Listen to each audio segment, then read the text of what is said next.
Good morning everyone, napakainit po. Tayo pa pupunta ng bukid. Gagawin dito po tayo sa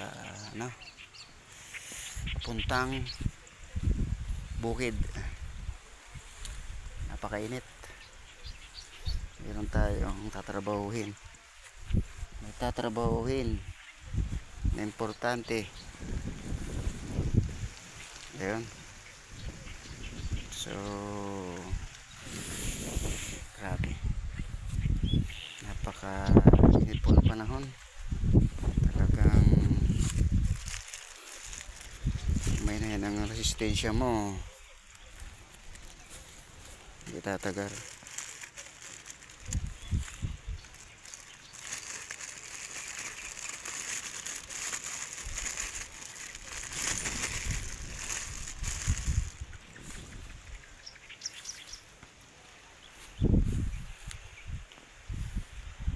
Ayan, punta natin yan,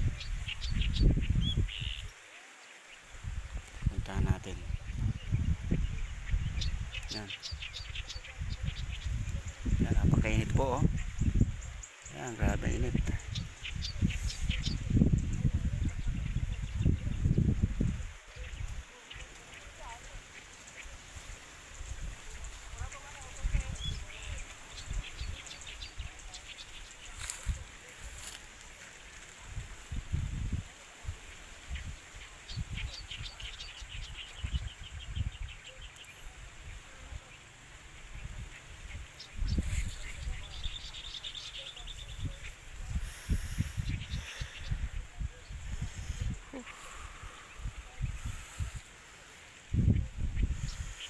Hello po everyone, please like and subscribe.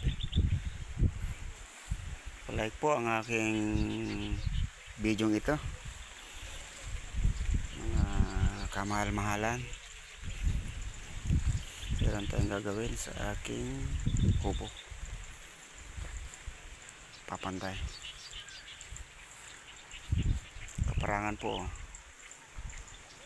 yan.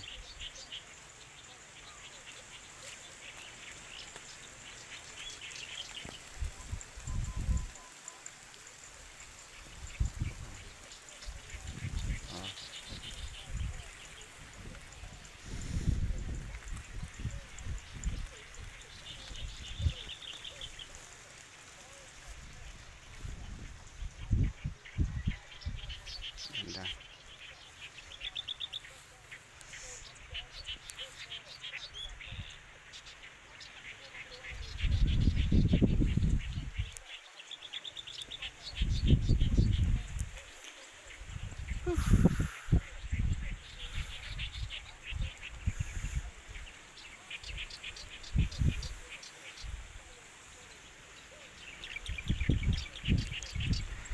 Ito ang life sa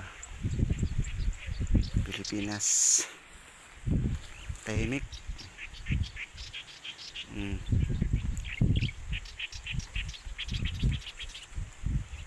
Ang marinig mo lang ay mga ibon,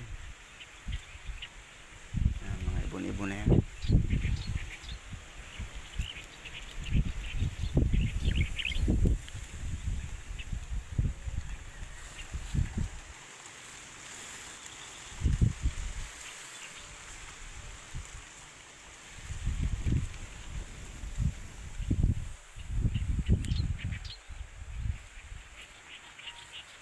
Ano po kung hinihintay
Kahit mainit po, mahangin naman.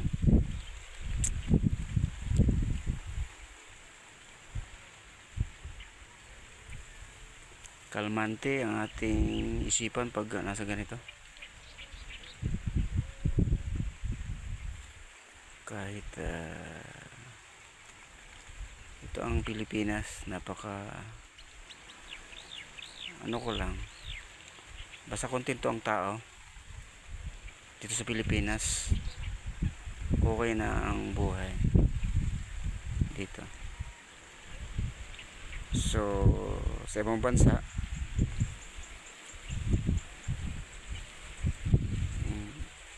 posible kang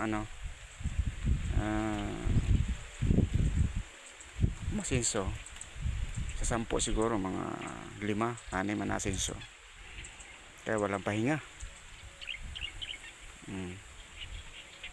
Pero sa pagsapit ng dapit hapon, ang naka-intact sa mga OFWs, sana matapos na at pag-uwi pa rin sa Pilipinas kung sakaling dumating na ang time na mahina na ang katawan, may naramdam na. Isa lang ang nais ng bawat Pilipino, sana ay makauwi ako at doon na ako mamuhay ng tahimik, may kahit pa sa kubo na gawang kawayan, okay na, di ba? Kaya ang Pilipinas ay lupang hinirang, pinili sa lahat ng bansa na ito ang kapahingahan, na ito ang tunay na kapahingahan. Real talk, hindi ka nagmamadali, hindi ka para hinahabol. Kaya ko, lakad-lakad lang ako sa wala naman sa akin sasaway dito.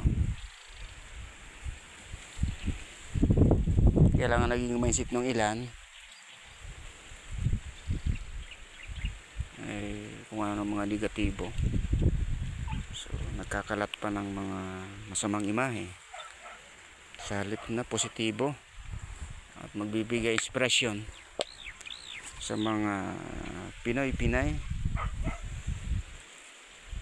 na pagbutihin sa ibang bansa at pagbalik, kailanman hindi na uli babalik. Mag-ipon, hindi mag-business. Dito sa Pilipinas, tanggalin mo lang ang iyong kapritsyo sa buhay, kapritsyo sa mindset. Ano ba yung mga kapritsyo sa lifestyle ng tao na lalong nagbibigay ng stress? Tanggalin mo lang dito ang kapritsyo sa Pilipinas. Asarap ng buhay dito, yung bang pag-asenso na kahit nausad pagong, pero huwag ka lang tumigil, aasenso ka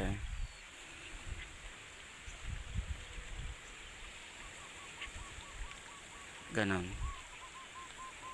Bagamat ang OFW ay talagang destiny na yan, nagbibigay ng balansehan sa ekonomiya ng Pilipinas. Ayan, ang OFW, kaya sinabihang hero, naghahakot yan ng iba't ibang pera sa buong mundo, hinahakot sa Pilipinas. Laking tulong sa ekonomiya ng mga OFW, laking tulong sa ekonomiya. Kaya tayo nabansagan saan naman sa mundo, basta Pilipina, Pinoy. Pit Malo Lodi, number 1.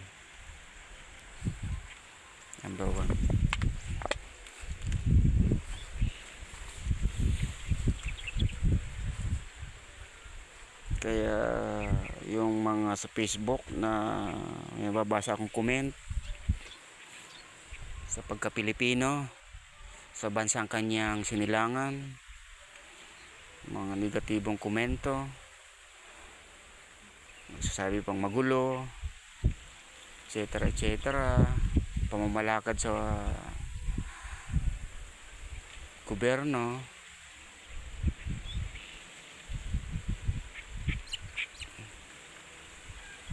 ano, nagkakalat ng ng bakterya.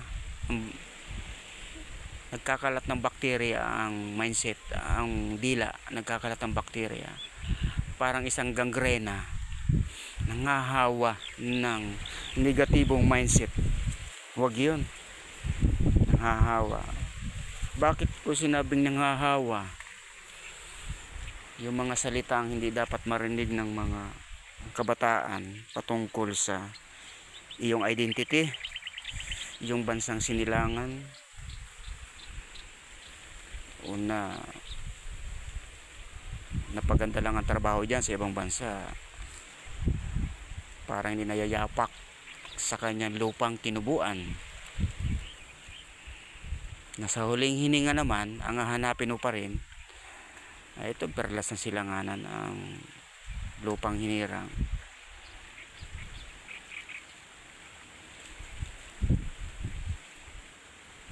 Mahalin natin ang Pilipinas. Walang katulad sa buong mundo ang Pilipinas. Oh, bakit ko nasabi? Oh, yan ang paligid. Oh, ang lawak na lupain. Oh, ang lawak na lupain. Ang mga OFW, malawak na ng lupain yan kasi may pera. Sa mga sanglaan na lupa, marami nakukuha yan. Yung kalahating hektarya, masipag ka lang. Pag may puhunan kang 300,000, 400, pagyayaman mo na yan. Kung may kalahating hektarya ka, nabili mo ng mura, sinangla sa'yo sa mga bukid-bukid, pagyayaman mo na eh. Tanggalin mo ang kapritsyo sa lifestyle, sa iyong pagkatao. Ano ba yung kapritsyo? Yung pag may nakitang uso, makikisabay.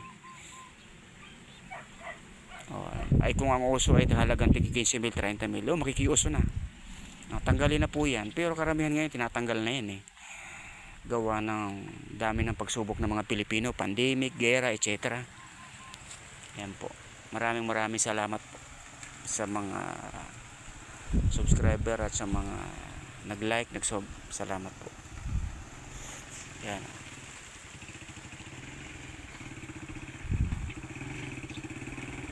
Ito na ang aking hinihintay. Si Adolfo. Lambot.